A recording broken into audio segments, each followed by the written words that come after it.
আজকের বশীকরণ মন্ত্র।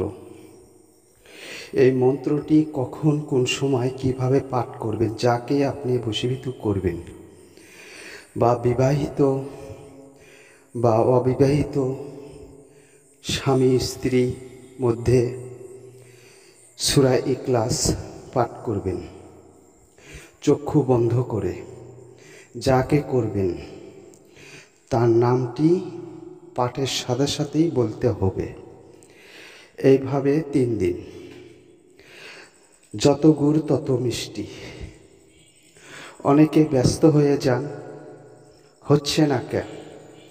সঠিকভাবে করতে হবে, তাহলে আপনি পাবেন। সঠিকভাবে যদি না করেন তাহলে হবে না। যে কোনো জিনিস ধৈর্য সাথে করতে হবে, অধৈর্য হলে হবে না। অনেক চ্যালেঞ্জ থেকে করেছেন, কোনো ফল পাননি। আমার দ্বারা আপনারা অনেক উপকার পাবেন। অনেক জায়গায় ধরা খেয়েছেন, আমার কাছে এসে বিভিন্ন রকমের কৈফিয়ত দেন।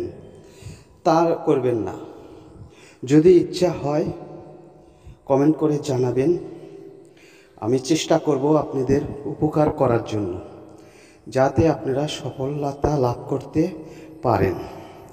অন্যায়ভাবে কখনো করবেন না, ইনশাল্লাহ উপকার পাবেন। আজকেই শুরু করে দেখুন। আজ এই পর্যন্তই। খোদা হাফেজ।